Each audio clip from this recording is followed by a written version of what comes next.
मैं इस वक्त सियालकोट मोटरवे पर मौजूद हूं और सियालकोट की तरफ रवां दवां था। मुझे ये एक मौत का घड़ा नज़र आया जो यकीनन इस वक्त आपको किसी मौत के कुएं से कम दिखाई नहीं दे रहा होगा। और ये मेन मोटरवे सियालकोट के ऊपर इतना बड़ा घड़ा और सियालकोट मोटरवे की जो इंतज़ामिया है ये उसकी लापरवाही का मुंह बोलता सबूत है। अगर मैं कैमरामैन से कहूं कि ये ज़रा दूसरी तरफ घुमाएं तो ये छोटी सी एक रिकावट जो है वो आपको मैं दिखाता हूं। ये रिकावट है, इस रिकावट की वजह से ये बताया जा रहा है यहाँ पर सफ़र करने वाले जो तेज़ रफ्तार गाड़ियाँ यहाँ से गुजर रही हैं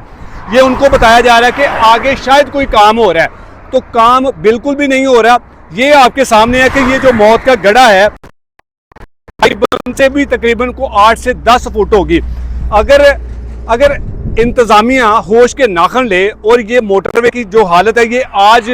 सुबह सवेरे ये गड्ढा नहीं पैदा हुआ बल्कि ये इसको गड्ढे को तकरीबन 1 महीने से ज़ायद का अरसा गुजर चुका होगा, क्योंकि ये गड्ढा जब तेज़ बारिशें हुई थी और बारिशों के बाद इस मोटरवे की ये हालत है कि आप ये इमेजिन कर सकते हैं कि इतना बड़ा जो गड्ढा और ये मोटरवे के ऊपर पहले ही छोटी सी मोटरवे है, 2 ट्रैक है इस मोटरवे के, और ये जो तीसरा ट्रैक है इसके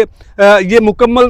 तौर पर जो है वो तबाह हुआ है। लेकिन इंतज़ामिया इस मोटरवे से जब हम टूल प्लाजा पर रुकेंगे, वहाँ पर जब हम आउट होंगे तो हम सैकड़ों रुपए जो है वो टैक्स की मद में देंगे, लेकिन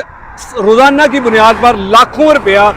टैक्स इकट्ठा करने वाली हमारी मोटरवे की इंतज़ामिया या फिर जो रोड की मेंटेनेंस करते हैं ये उनकी नाअहली, उनकी नाकस कारकर्दगी का मुंह बोलता सबूत है कि ये जो गड्ढा है ये किसी भी खौफनाक हादसे का सबब बन सकता है। रात के वक्त अगर कोई ड्राइवर तेज रफ्तारी के बाइस यहाँ से आ रहा हो और उन्हें ये रुकावट नज़र ना आए तो वो सीधा इस गड्ढे में जाकर गिरेगा और फिर उस गाड़ी के अंदर जितने भी सवार होंगे वो आप सोच सकते हैं कि इस गड्ढे में गिरने के बाद वो कोई इनमें से जिंदा बच सकता है। तो सवाल मेरा आपसे छोटा सा और बड़ा मासूमाना है कि क्या इस रोड पर जो सफ़र करने वाले जो हम जैसे मुसाफिर हजरात हैं जब वो टैक्स देते हैं और उन पर जो टैक्सों का बोझ बढ़ा दिया गया, इस वक्त पाकिस्तान और पंजाब के अंदर जितनी भी मोटरवेज हैं उन पर इस कदर टैक्स जो है वो लागू कर दिया गया है कि मोटरवे पर सफ़र करना इंतहाई मुश्किल हो चुका है। तो अगर मोटरवे रोड की मेंटेनेंस की बात करें तो इससे पहले मैंने आपको लाहौर इस्लामाबाद मोटरवे के भी जो मनाजर हैं वो आपको दिखाए कि किस तरह से जगह जगह से रोड जो है वो टूटी हुई है। तो ये रोड नहीं टूटी हुई, ये बल्कि घड़ा पड़ा हुआ है। अगर एक आधी बारिश और हो गई तो इस गड्ढे ने यहाँ से सीधा अपना एक नया ट्रैक जो है वो निकाल लेना है। तब तक हमारी इंतज़ामिया होश में नहीं आती जब तक कोई बड़ा हादसा नहीं हो जाता। ये छोटी छोटी रुकावटें लगाकर इस ट्रैक को या फिर ये जो ईंटें हैं ये यहाँ पे रख दी गई हैं कि जी आगे कुछ काम हो रहा है या फिर आगे कोई मामला चल रहा है जिस वजह से ये रुकावट लगा दी है। लेकिन ऐसी रुकावटों को खड़ा करने से या रखने से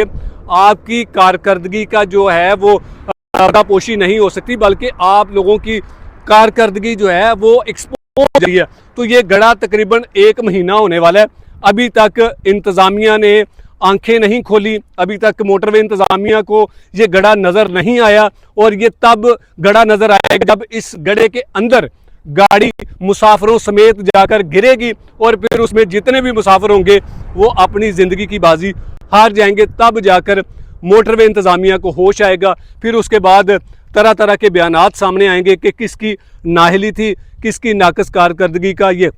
मुंह बोलता सबूत है। तो अगर इससे पहले कोई हादसा हो जाए, खुदारा आपसे गुजारिश है होश के नाखन लें और इस रोड की मुरम्मत करें और इस गड्ढे को बंद किया जाए, ना कि ऐसा ना हो कि फिर आपके पास कोई जवाब, कोई किसी भी सवाल का जवाब ना हो। तो लिहाजा गुजारिश आपसे दोबारा से फिर वही है कि इस गड्ढे को, इस मौत के कुएं को फिल फौर मरम्मत करके बंद किया जाए।